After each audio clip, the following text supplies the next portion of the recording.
Keep at it, kid. I did. Nights. I'd sit on the trailer steps.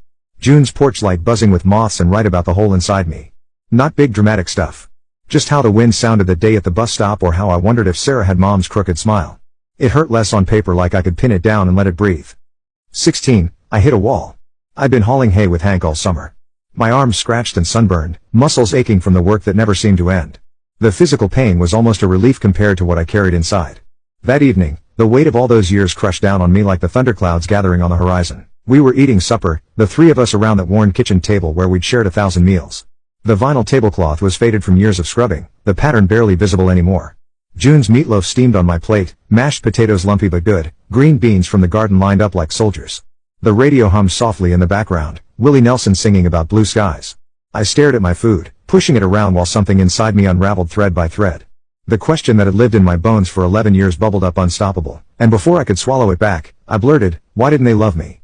The words hung in the air like smoke, heavy and acrid. The room went quiet, just the tick of the wall clock counting seconds that stretched into forever. A moth fluttered against the screen door, desperate to reach the kitchen light. Outside, a dog barked in the distance. June set her fork down with a soft clink against the plate, her eyes soft and glistening with tears she was trying to hold back. The lines around her mouth deepened, etched by years of hard work and worry, much of it for me. "Oh, honey," she said, reaching for me across the table, her hand weathered from decades of washing and cooking and mending. Her fingers closed around mine, warm and solid like an anchor. "You're enough." Her voice cracked on the words. She swallowed hard and squeezed my hand tighter. "Always were." Hank cleared his throat, setting down his glass of sweet tea. He wasn't a man of many words, never had been. Emotions made him uncomfortable, like wearing a suit that was too tight.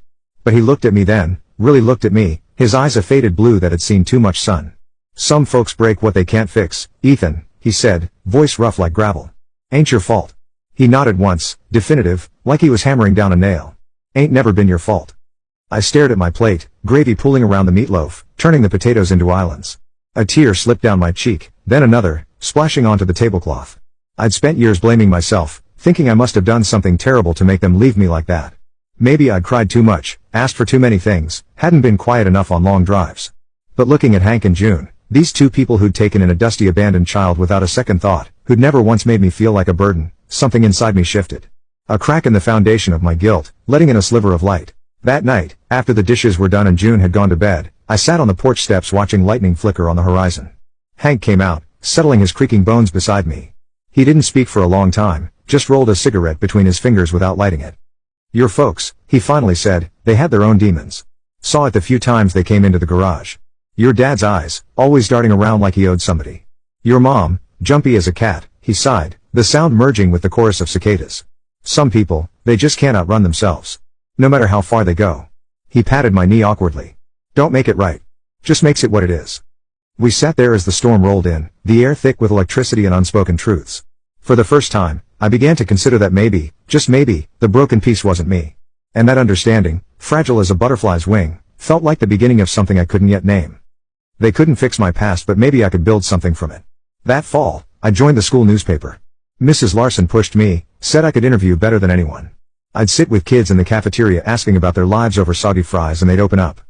I wrote about the football team's losing streak, the janitor who'd worked there 30 years, little stories that made folks feel seen. People started saying hi in the halls and I'd nod back surprised. It wasn't friendship, not really, but it was something. I kept my distance though.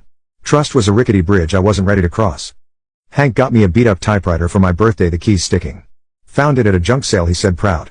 I'd type late, the clack echoing in the trailer, June snoring through the thin walls. I wrote about the kids at the garage, how Tommy's dad drank too much, how Lisa ran away but came back. I didn't know it then, but I was figuring out how to listen, how to hold space for hurt. Mrs. Larson read one piece and said, "Ethan, you could be a counselor. Help folks for real." I laughed it off, but the idea lodged deep. Senior year, I buckled down straight A's, a stack of college brochures on my desk. Hank and June sat me down one night, their faces serious. "We ain't got much," Hank said, "but we'll help however we can." June nodded, her hands folded. "You're going places, Ethan." I applied for scholarships, my essays raw about the bus stop, the waiting, the way I turned it into fuel.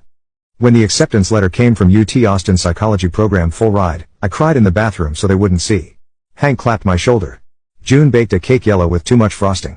Proud of you," they said, and I felt it warm and real, but the dreams didn't stop.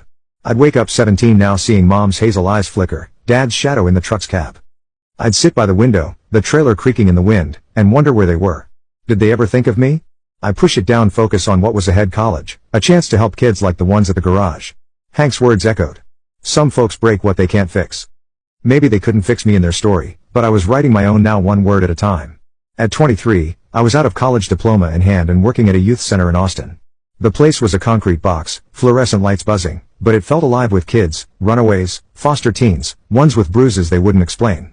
I'd sit with them in a chipped folding chair, a styrofoam cup of coffee going cold between my palms, and listen. Really listen, not just to their words, but to the spaces between them, the things they couldn't say. I'd learned that sometimes the heaviest truths hide in silence. The center was always too hot in summer, too cold in winter. The fluorescent lights buzzed overhead like angry wasps, casting everyone in a sickly pallor. But it was a sanctuary of sorts, a place where broken stories could be told without judgment. My stepdad's a jerk, one might mutter, picking at a hoodie string, eyes fixed on the scuffed linoleum floor. The words simple but loaded with a universe of hurt. Bruises hidden under long sleeves in summer. Flinching at sudden movements. Sleep-deprived eyes. I'd nod, quiet, letting them unravel at their own pace. No pushing, no prying, just holding space for their pain like someone once held it for mine. Sometimes they'd talk for hours, their stories pouring out like water from a broken dam. Other times they'd just sit, the silence between us comfortable, almost holy. I'd offer them the dignity of being seen, of having their suffering witnessed without being told to get over it or look on the bright side. How'd you end up doing this? A tough kid named Darius asked me once, his dark eyes narrowed with suspicion. He had 3 teardrops tattooed beside his left eye, hair shaved on one side. You don't look like you've had it rough. That made me smile, just a little. Appearances, the great deceiver. We all wear our wounds differently.